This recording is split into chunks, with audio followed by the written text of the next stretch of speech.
नमस्कार साथियों, मैं अंकित सोलंकी आपके अपने YouTube चैनल सोलंकी एकेडमी पर आपका बहुत-बहुत स्वागत करता हूं। तो दोस्तों आज जो हम बात करने वाले हैं, वो बात करने वाले हैं रीड L2 जो साइंस वाले विद्यार्थी हैं, उनके बारे में हम बात करने वाले हैं। तो दोस्तों हम एक सीरीज शुरू करने जा रहे हैं, जिसमें हम जितने भी आपके रीड L2 वालों के जितने भी साइंस के टॉपिक है, उन सारे टॉपिक की हम MCQ तथा PYQ लाने वाले हैं। क्या लाने वाले हैं? MCQ तथा PYQ सीरीज लाने वाले हैं।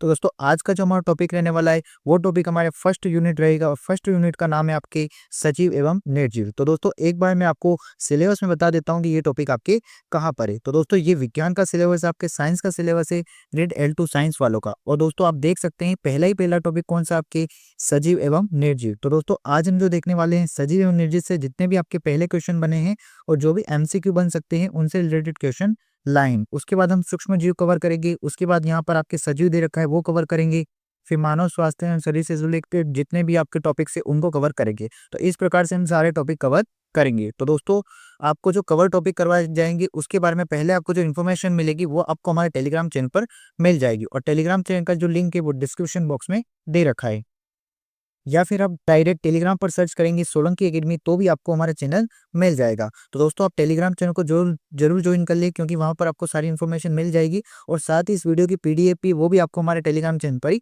मिलेगी। तो टेलीग्राम चैनल को जरूर ज्वाइन कर लेना। अब दोस्तों चलते हैं हम अपने पहले क्वेश्चन की तरफ। पहला क्वेश्चन दे रखा है। पहला क्वेश्चन आपसे पूछा गया है कि सजीव वस्तुओं का वर्गीकरण किस श्रेणी के युग्म में किया जाता है। जो सजीव वस्तु होती है उनका वर्गीकरण किस श्रेणी के अंतर्गत किया जाता है वो आपको बताना है। रेट का तो जो 2013 में जो एग्जाम हुआ था उसमें क्वेश्चन पूछा गया था। तो ऑप्शन क्या दे रखे हैं आपको? पहला ऑप्शन आपको दे रखा है कि जैविक व सजीव के रूप में किया जाता है।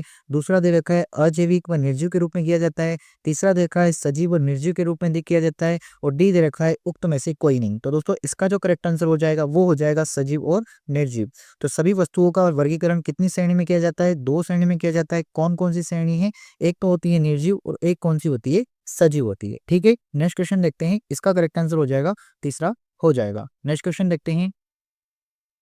सेकंड क्वेश्चन आपसे पूछा गया है कि निम्न में से कौन सा सजीवों का लक्षण होता है। रेट 2014 के एग्जाम में क्वेश्चन पूछा गया था। ऑप्शन ए दे रखा है गति, बी दे रखा है प्रजनन, सी दे रखा है वृद्धि और डी दे रखा है उक्त सभी। तो सजीवों के क्या क्या लक्षण होते हैं? तो सजीव गति करता है, बिल्कुल करता है। प्रजनन करता है तो बिल्कुल करता है। वृद्धि करता है तो बिल्कुल करता है। तो इसका करेक्ट आंसर क्या हो जाएगा? इसका करेक्ट आंसर हो जाएगा उक्त सभी। ठीक है, तो सजीव क्या क्या करते हैं? गति भी करते हैं, प्रजनन भी करते हैं, वृद्धि भी करते हैं। नेक्स्ट क्वेश्चन देखते हैं। तीसरा क्वेश्चन आपसे पूछा गया है कि सजीवों के जीवन के लिए क्या आवश्यक होता है। जो सजीव होते हैं उनके जीवन के लिए या जीवन जीने के लिए क्या आवश्यक होता है ये आपको बताना है। आरटेट का जो एग्जाम हुआ था 2013 में उसमें क्वेश्चन पूछा गया था। तो सजीवों के लिए क्या क्या आवश्यकता है? क्या वायु आवश्यक होती है? तो होती है। जल आवश्यक होता है? तो होता है। भोजन आवश्यक होता है? तो बिल्कुल होता है। तो इसका करेक्ट आंसर भी क्या हो जाएगा? उक्त सभी हो जाएगा। ठीक है, नेक्स्ट क्वेश्चन देखते हैं। चौथा क्वेश्चन आपसे पूछा गया है कि निर्जीवों के क्या लक्षण होते हैं और ये भी रीट 2017 के एग्जाम में क्वेश्चन पूछा गया था। तो ऑप्शन ए दे रखा है गति, बी दे रखा है पाचन, सी दे रखा है श्वसन और डी दे रखा है कोई नहीं। तो क्या निर्जीव गति करते हैं? तो बिल्कुल करते हैं। निर्जीव क्या करते हैं? गति करते हैं। यदि हम उन्हें एक स्थान से दूसरे स्थान पर ले जाते हैं तो निर्जीव क्या करते हैं? गति करते हैं। लेकिन पाचन नहीं करते हैं, श्वसन नहीं करते, कोई नहीं, ये तो ऑप्शन आ ही नहीं सकता। तो इसका करेक्ट आंसर क्या हो जाएगा? एक इसका करेक्ट आंसर हो जाएगा। अब आपको ये नहीं बताना है कि निर्जीव गति नहीं करते। तो निर्जीव तो गति करते हैं, लेकिन गति किस प्रकार से करते हैं? यदि कोई उन्हें एक स्थान से दूसरे स्थान पर ले जाता है तो वो करते हैं, बाकी नॉर्मली वो नहीं करते हैं। लेकिन पाचन तो बिल्कुल नहीं करते और श्वसन तो बिल्कुल भी नहीं करते हैं। तो इसका करेक्ट आंसर एक हो जाएगा। नेक्स्ट क्वेश्चन देखते हैं।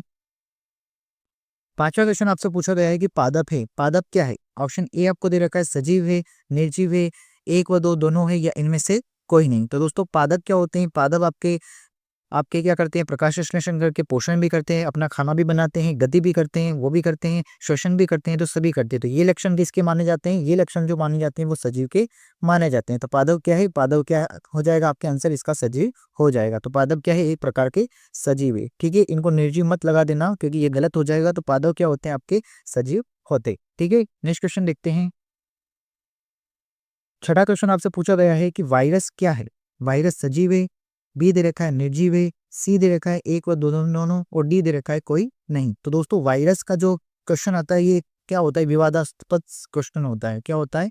एक कंफ्यूजन वाला क्वेश्चन होता है, क्योंकि दोस्तों वायरस नॉर्मली तो कुछ नहीं करते हैं, लेकिन वह जब किसी अणु या किसी चीज के संपर्क में आते हैं तभी गति करते हैं। तो नॉर्मली वायरस क्या होते हैं, निर्जीव होते हैं, लेकिन वो किसी के संपर्क में आते हैं तो क्या बन जाते हैं, सजीव बन जाते हैं। तो इसका करेक्ट आंसर क्या हो जाएगा, 1 व 2 दोनों हो जाएगा। तो वायरस सजीव भी होते हैं और क्या होते हैं, निर्जीव भी होते हैं। ठीक है, नेक्स्ट क्वेश्चन देखते हैं। 7वां क्वेश्चन आपसे पूछा गया है कि सूर्यमुखी का सूर्य की ओर मुड़ना कौन सा लक्षण दर्शाता है। जो सूर्यमुखी होता है उसका किसकी तरफ मुड़ना, सूर्य की तरफ जो मुड़ना होता है वो कौन सा लक्षण दर्शाता है। ऑप्शन ए दे रखा है गति, बी दे रखा है पोषण, सी दे रखा है श्वसन और डी दे रखा है पाचन। तो दोस्तों सूर्यमुखी का सूर्य की ओर मुड़ना क्या कहलाता है, ये कहलाता है गति कहलाता है। क्या कहलाता है, गति कहलाता है। तो इसका करेक्ट आंसर क्या हो जाएगा, एक इसका करेक्ट आंसर हो जाएगा। ठीक है, नेक्स्ट क्वेश्चन देखते हैं। 8वां क्वेश्चन आपको दे रखा है कि कोशिका किसकी प्रमुख संरचनात्मक इकाई होती है। जो कोशिका होती है वो किसकी प्रमुख संरचनात्मक इकाई होती है। ए दे रखा है आपको, फर्स्ट दे रखा है सजीव, बी दे रखा है विषाणु, सी दे रखा है निर्जीव और डी दे रखा है इनमें से कोई नहीं। तो दोस्तों कोशिका जो होती है वो किसका उदाहरण होती है, वो आपके सजीव का उदाहरण होती है, क्योंकि कोशिका क्या करती है, कोशिका वृद्धि करती है। ठीक है, इसलिए कोशिका किसका उदाहरण मानी जाती है, सजीव का उदाहरण मानी जाती है। ओके, नेक्स्ट क्वेश्चन देखते हैं। 9वां क्वेश्चन आपसे पूछा गया है कि जैव घटक कौन कौन से होते हैं। जो जैव घटक होते हैं वो कौन कौन से होते हैं आपको बताना है। ए दे रखा है आपको पौधे, बी दे रखा है जंतु, सी दे रखा है चट्टाने और डी दे रखा है ए व बी दोनों। तो दोस्तों जैव घटक कौन कौन से होते हैं, तो आपके पौधे भी होते हैं और जंतु भी होते हैं। चट्टाने जो होती है वो जैव घटक में नहीं आती, वो कौन से घटक में आती है, अजैव घटक में आती है। ठीक है, जो चट्टाने होती है वो जैव घटक में नहीं आती है, वो कौन से घटक में आती है, अजैव घटक में आती है। तो इसका करेक्ट आंसर क्या हो जाएगा, इसका करेक्ट आंसर हो जाएगा ए व बी दोनों। क्या हो जाएगा, ए व बी दोनों हो जाएगा। ठीक है, नेक्स्ट क्वेश्चन देखते हैं।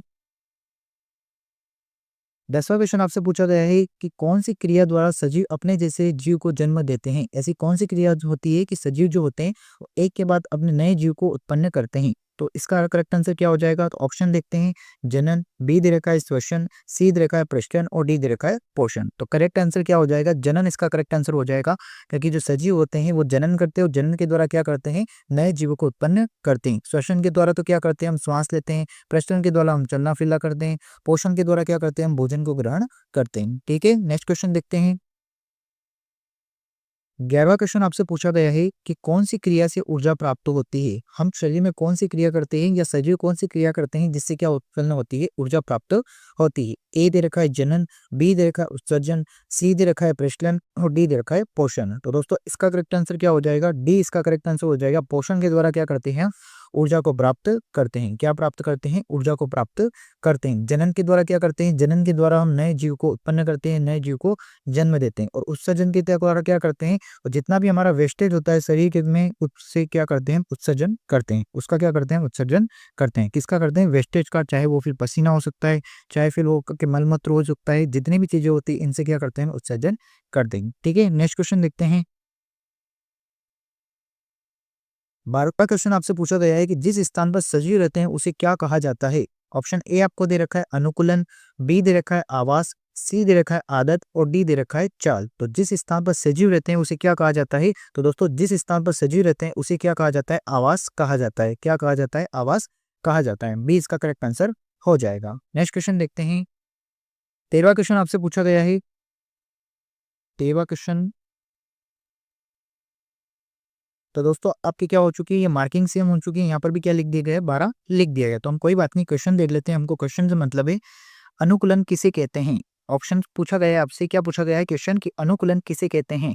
ए आपको दे रखा है परिवेश में रहने के योग्य बनाना, बी दे रखा है परिवेश में रहने के योग्य न बनाना, सी दे रखा है स्वस्थ रहना और डी दे रखा है उपरोक्त सभी। तो दोस्तों अनुकूलन का जो मतलब होता है वो होता है परिवेश में रहने योग्य बनाना। क्या कहलाता है, परिवेश में रहने के योग्य बनाना क्या कहलाता है, अनुकूलन कहलाता है। क्या कहलाता है, अनुकूलन कहलाता है। ठीक है, नेक्स्ट क्वेश्चन देखते हैं। 13वां क्वेश्चन आपसे पूछा गया है कि निम्न में से कौन से सजीवों के गुण नहीं है। आपको बताना है कि निम्नलिखित में से कौन सा सजीव के गुण नहीं होते। ए दे रखा है श्वसन, तो बिल्कुल होता है, सजीवों में श्वसन होता है। बी दे रखा है भोजन की आवश्यकता नहीं होती है, तो ऐसा नहीं होता है, सजीवों को भोजन की आवश्यकता होती है। निर्जीव जो होते हैं उनको भोजन की आवश्यकता नहीं होती है। तो हमारा करेक्ट आंसर क्या हो जाएगा, बी हमारा करेक्ट आंसर हो जाएगा। उत्सर्जन करना पड़ता है सजीवों को, बिल्कुल करना पड़ता है, और प्रजनन भी करते हैं। अपने जैसे नए जीव को उत्पन्न करना ही क्या कहलाता है, प्रजनन कहलाता है। तो इसका करेक्ट आंसर क्या हो जाएगा, बी इसका करेक्ट आंसर हो जाएगा। ठीक है, नेक्स्ट क्वेश्चन देखते हैं। 14वां क्वेश्चन आपसे पूछा गया है कि जलीय पौधों के निम्न में से कौन से गुण होते हैं वो आपको बताना है। ऑप्शन ए आपको दे रखा है तना लंबा होता है, खोखला होता है, हल्का होता है, तो बिल्कुल होता है, ये सारी चीजें पाई जाती है। बी आपसे कहा गया है कि जड़ें आकार में छोटी होती है, तो बिल्कुल जड़ें आकार में क्या होती है, छोटी होती है। सी आपको बोला गया है कि तना जल की सतह तक वृद्धि करता है, तो बिल्कुल जो तना होता है वो जल की सतह तक क्या करता है, वृद्धि करता है। डी आपको बोला गया है कि उपरोक्त सभी, तो दोस्तों इसका करेक्ट आंसर हो जाएगा उपरोक्त सभी। ये सारी विशेषता किसकी है, जलीय पौधों की विशेषता है। ठीक है, तो इसका करेक्ट आंसर डी हो जाएगा। ओके, नेक्स्ट क्वेश्चन देखते हैं।